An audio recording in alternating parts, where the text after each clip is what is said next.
Jonathan Edgeworth, VP Medical Affairs at Oxford Nanopore Technologies. In this globally interconnected world, we're seeing increasing threats from bacterial and fungal pathogens that are more resistant, more virulent, and more transmissible.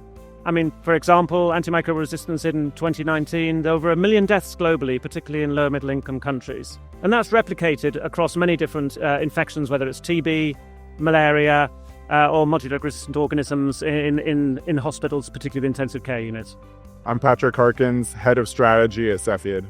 And from a diagnostic workup perspective, one of the key opportunities that we see for next-generation sequencing is for bloodborne infections. And there's 3.4 million patients that go to US ERs every year with symptoms of a bloodstream infection that could lead to sepsis. The vast majority of them are treated with broad-spectrum antibiotics.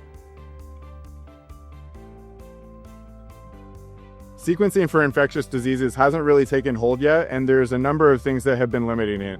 The turnaround time that's required, the hands-on time that's required, and the expertise. We believe that the joint workflow that we're offering together overcomes all three of these issues, with the simplicity of GeneXpert's automated sample and library prep, followed by Oxford Nanopore sequencing and a variety of informatics solutions on the back end, all with a single standard operating procedure that takes the user from sample to answer.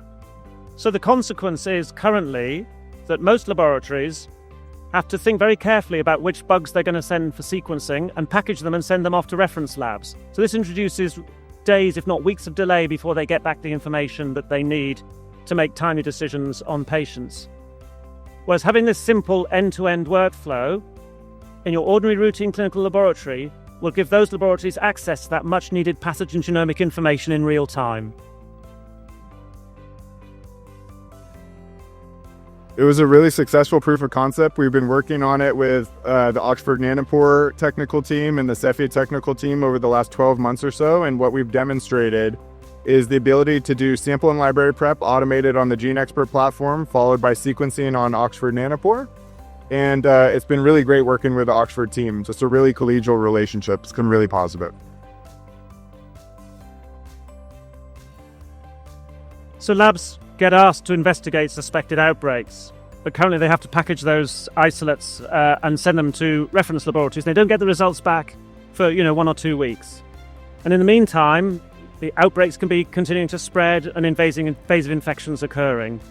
So this allows those labs now to consider to bring that in-house, to be able to offer that on a daily basis and provide the results back to clinicians from the moment they first suspect that they're seeing an increased rate of serious infection or an outbreak on one of their wards.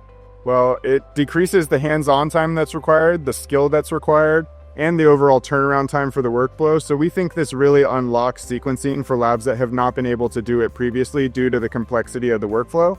And the great thing is that this solution is going to be compatible with Cepheid's vast instrument installed base that spans the US, as well as Europe and other parts of the world. We're initially going to focus on isolates to show that it can work at the point in that where the laboratory first suspects that it's got an outbreak due to some, for example, multi-drug resistant bacteria or a fungus. We're then hoping to move up the chain towards blood cultures when they first flag positive, so that we can give results to clinical teams and infection control teams 24 to 36 hours earlier than they're currently getting on traditional techniques. The applications that we see is particularly in the space of outbreak and surveillance tracking. And then there's obviously moves that can be made towards long-term clinical applications of this solution. But that'll, of course, require a process by which we go through regulatory approvals.